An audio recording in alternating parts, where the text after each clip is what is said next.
Even while she was happily working in corporate, Kayla Rodriguez Graf knew she wanted to be an entrepreneur, and she was always looking for her big idea.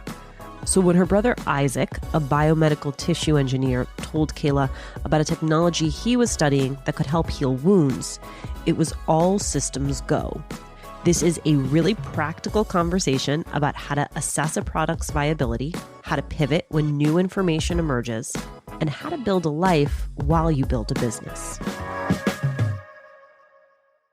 Kayla, you have been on my list for a while, so thank you for taking the time to do this. Thank you so much for the opportunity to have this conversation. I've been looking forward to it. You grew up with entrepreneurs in your family. Your grandmother owned a bridal salon in Puerto Rico. What did you learn watching her? It's really something to be so fortunate to have strong women to look up to in your life. I consider myself so fortunate to have watched my grandmother and my other grandmother and my mother really create opportunities for themselves. And when I was younger and I saw the store and I saw people coming in and out of the store, and there was so much joy in the bridal business. And what I had associated with what she had done was she made people really happy. She put happiness out into the world. And for me, that was my first thought of what business should be. You know, it should be a place that can bring joy to people. And I watched her grow. I watched her struggle. I watched hurricanes come in and tear down the store. I watched her rebuild. And I was just so fascinated and so proud of what she accomplished. I knew it wasn't easy for her, but I took it as an opportunity to carry on the torch. And I felt like it was my duty to do it.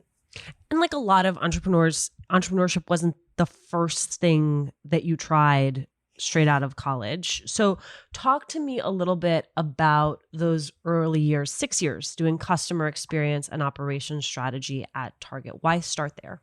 I've always loved entrepreneurship. So I went to school and I studied it. And then I studied marketing. And marketing is kind of the science of business. Like, how do people behave? Why do they do what they do?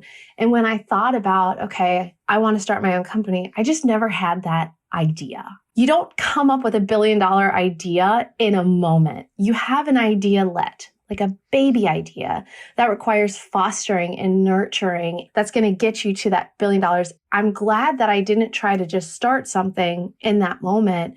But what I did was I looked at companies that I wanted to emulate in a startup. And man, Target is just extraordinary. Everyone who was there loved to work there. Everyone who walks in the Target store loved to shop there. And they were performing financially in the market. Like, how do you do that? I wanted to study what they did so that when I came out the other side, I had the skills to be able to be successful in starting my own company and build the culture piece of it. And so what I really did at Target was took roles in operations and internal consulting and training to build skills I saw in leaders. So I never really sought out my next role. I kind of sought out my next skill that I knew I needed. And if you do that, you can never take the wrong step, you know? Now, do you get your MBA while you're at Target, or do you leave Target to get your MBA? I actually took a leave of absence to go get my MBA, and I wanted a program that was incredibly diverse and accelerated and very hands-on. And so I went to a school that's not extremely well known. I went to Holt International Business School. 90% of the student body is from across the globe, 100 countries. The world is really, diversity is something that we are growing to respect and encourage. For me, it was, how could I learn how to work with so many different cultures? It was a 1-year hands-on program. I did work for Target again out of the innovation office in San Francisco, and that was just a blast. So where in that process, 2014, your brother Isaac, biomedical tissue engineer, tells you about a technology he was studying that could help with wounds. Where were you in the journey at that point? Yeah, so I was working at Target, and he was in Virginia, I was in Minnesota, and then in San Francisco. And we talked about we should just start a company. Our first one's going to fail, so we might as well start one.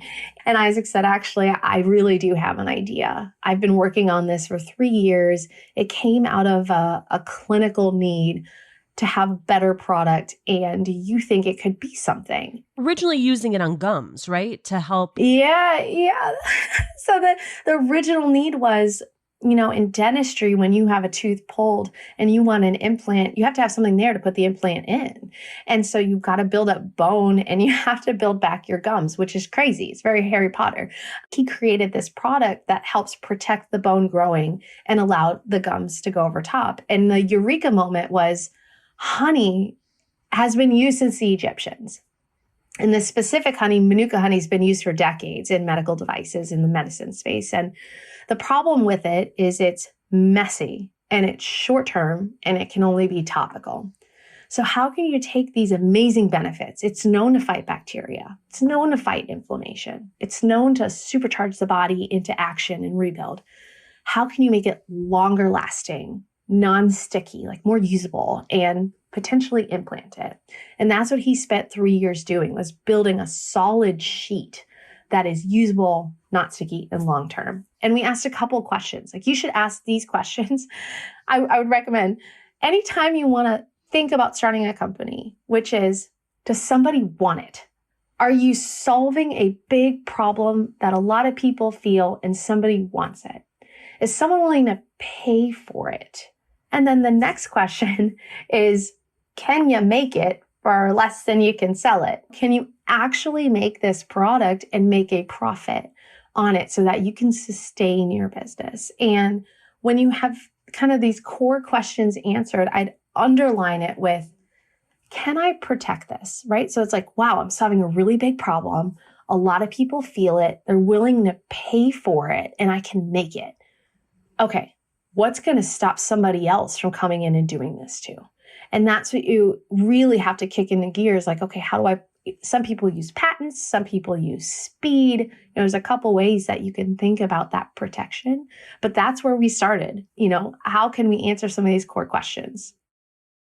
You all know I have 2 little kids, and when it comes to young children learning, I am a fan of story teaching. It is why I am so excited about the brand new Encantos app. It is full of amazing stories that teach kids the new fundamentals they need to flourish. When learning is this fun, kids are happy to learn, and they all learn happily ever after. I love that Encantos offers books, games, videos, songs, storycasts, all designed to teach the new fundamentals like creativity, critical thinking, and communication in a kid-friendly way. I also, of course, love that the stories from Encantos are in both English and Spanish. The other day, I was trying to get my older one out the door, and she was on the app and turned to me and said, "Mommy, I'm busy right now learning Spanish."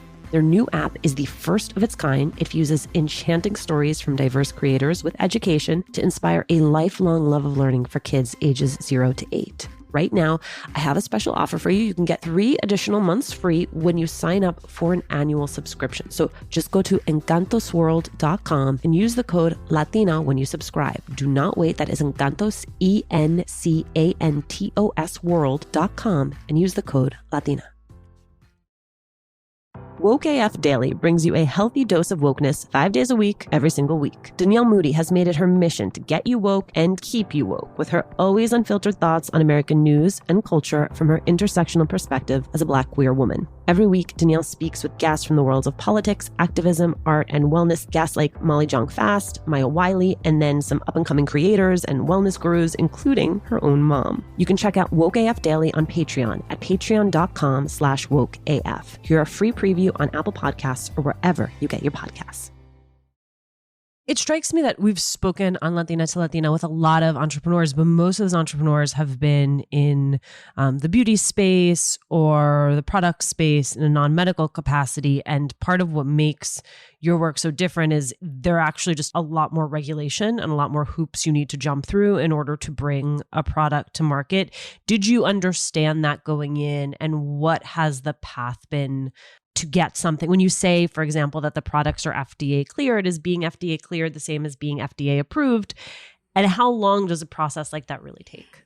You're working with a lot of branches of the federal government, from the FDA to the USPTO, the Patent Office, to the Center for Medicare and Medicaid. We had to attach ourselves and our soul to a big problem, first and foremost, knowing the road ahead was going to be hard. We needed to be so passionate about finding the solution that it could overcome the emotional stress, if you will, from undertaking such a daunting initiative. And what we realized was millions of people are suffering from wounds, like chronic ulcers caused by diabetes, right? And these wounds don't go on to heal on their own. They need an intervention to be able to get that wound closed. If you don't have an intervention, your risk for amputation goes through the roof, and your life expectancy goes down to the single digits. Wow. It's unbelievable the impact that diabetes has, and it is a pandemic across the globe.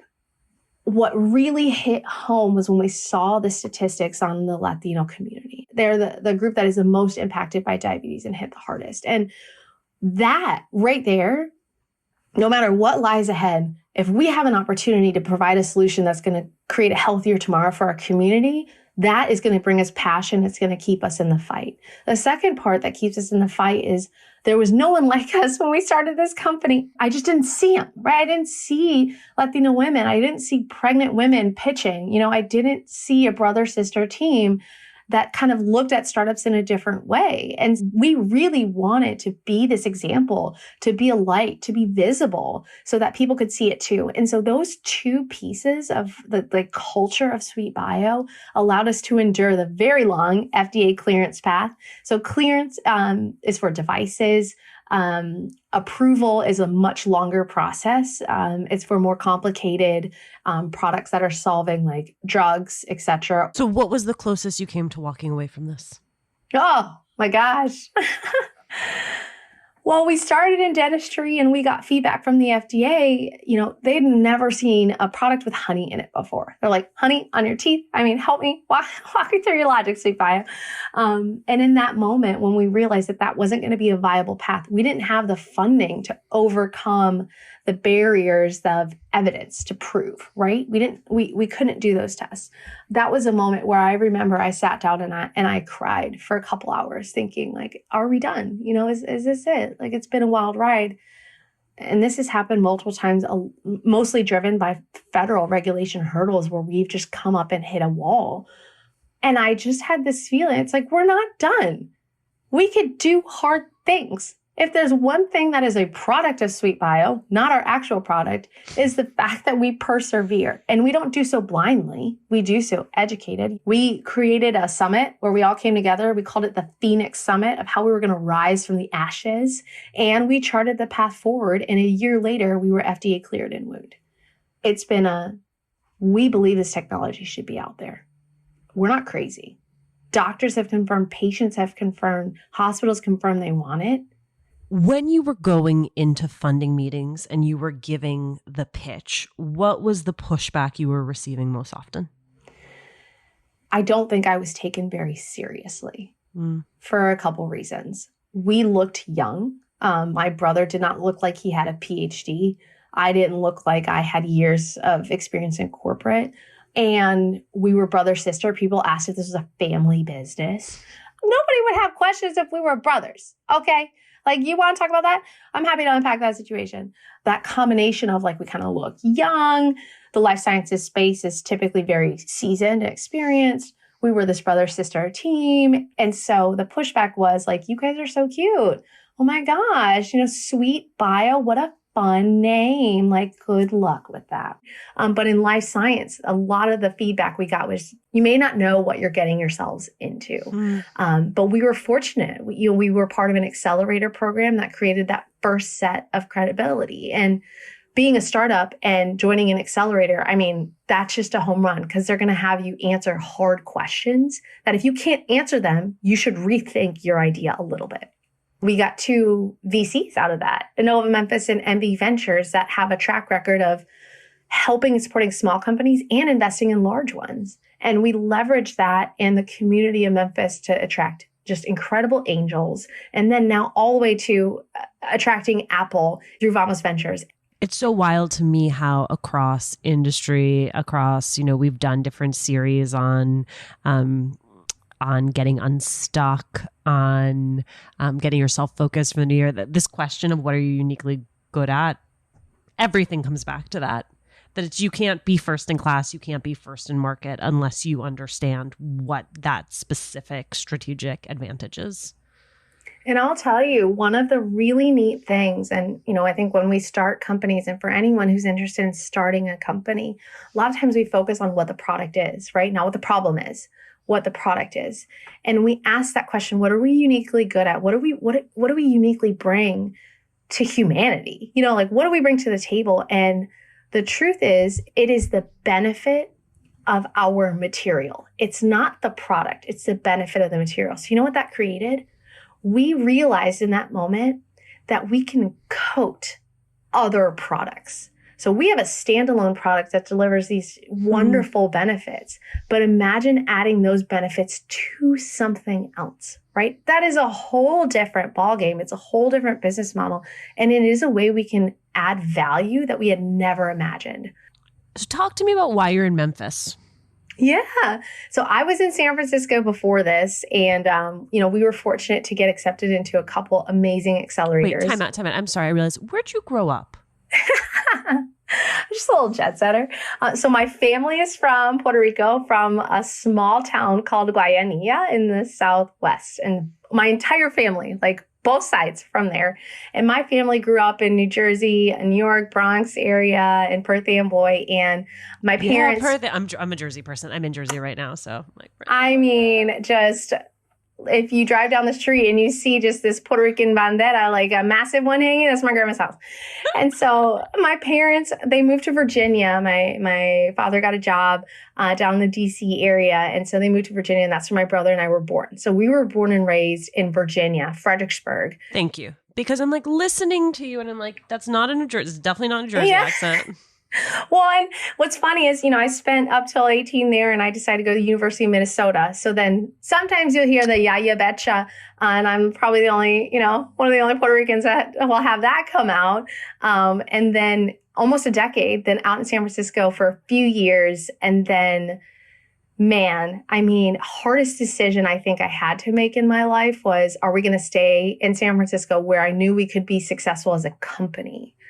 Or there was an accelerator in Memphis that had a medical device focus. So the area I had the biggest gap. Wow. And I'm surrounded by Medtronic, Smith & Nephew, St. Jude.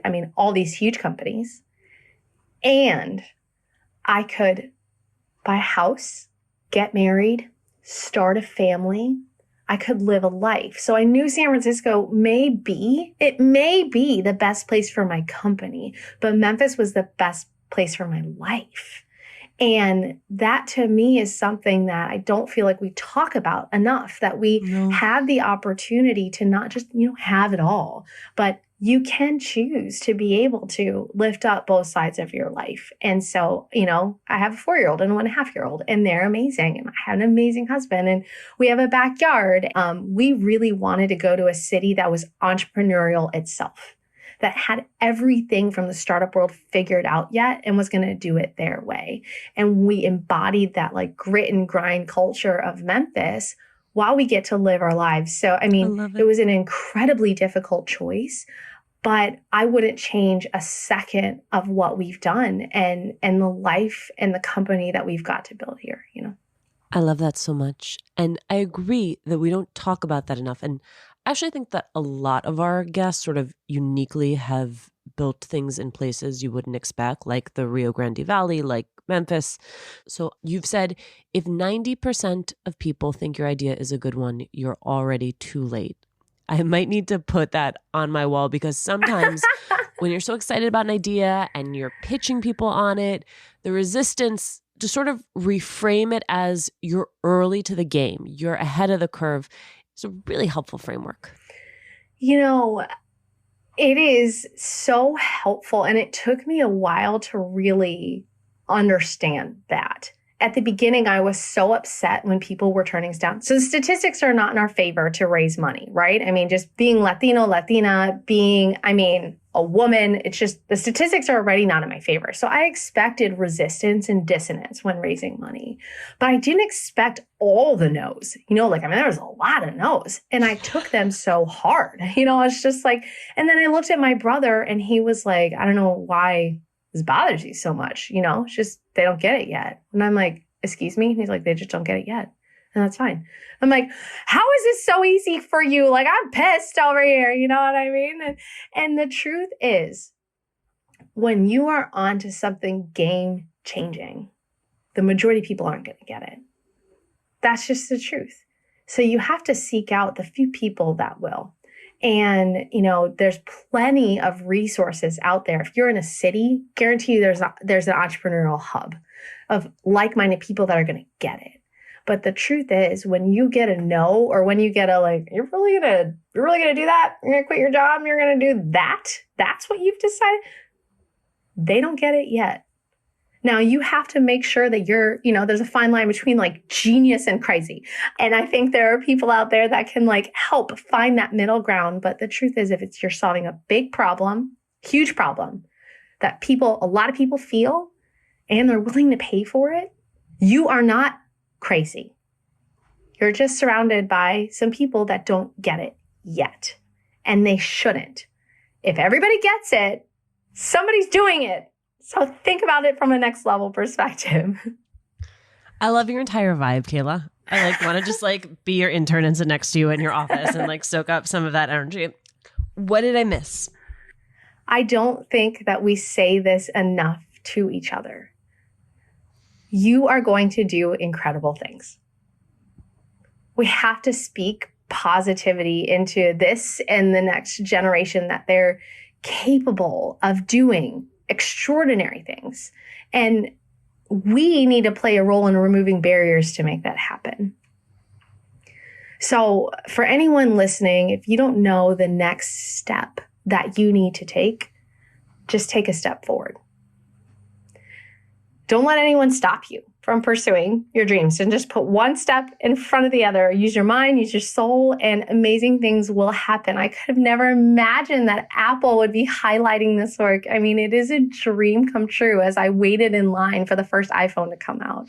It truly is a dream come true. And when you lead with your heart and you allow your mind to make sure that you're doing things in a way that makes sense, and you surround yourself by smart people, shine your light. Because we are here. I am here to hold a mirror and reflect it and allow you to shine too. And I can't wait to see people succeed. I can't wait to see you succeed. Kayla, thank you so much. I'm very grateful for the opportunity. And, I hope that this can help someone take one step forward. I learned a lot from this conversation, particularly around the basics of considering a business idea. Let's review the questions Kayla shared when thinking about a product or a service. 1, does somebody want it? Is there a desire or a need? 2, is someone willing to pay for it? I imagine this is where a lot of seemingly good ideas get tossed in the trash. 3, can you make it for less than you can sell it for? Again, a sticking point. Then there's this larger point, which I don't think we've ever gotten into before, which is, can you protect it? Through intellectual property protections, through trademarking, with speed, by being first to market. How do you protect a big idea? I also really appreciate this other concept that Kayla articulated when we've heard it articulated several different ways, but never quite like this, which is, what is going to keep you in the fight? How do you tie your soul to the larger mission? For Kayla, that was about the actual impact of the product and the impact on the space of diversifying who is visible as a founder. And for you, for your big idea, what is going to motivate you on the days when you are ready to throw up your hands and walk away? How do you tie your soul to the larger mission?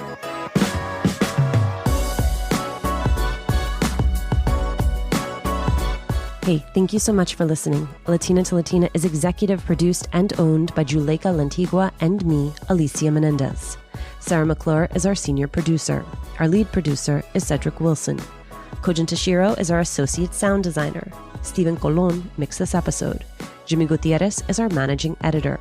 Manuela Bedoya is our social media editor and ad ops lead. We love hearing from you. Email us at hola@latinatolatina.com. slide into our DMs on Instagram or tweet us at Latina to Latina. Remember to subscribe or follow us on Radio Public, Apple Podcasts, Google Podcasts, Good Pods, wherever you're listening right now. And remember, every time you share the podcast or you leave a review, you help us to grow as a community.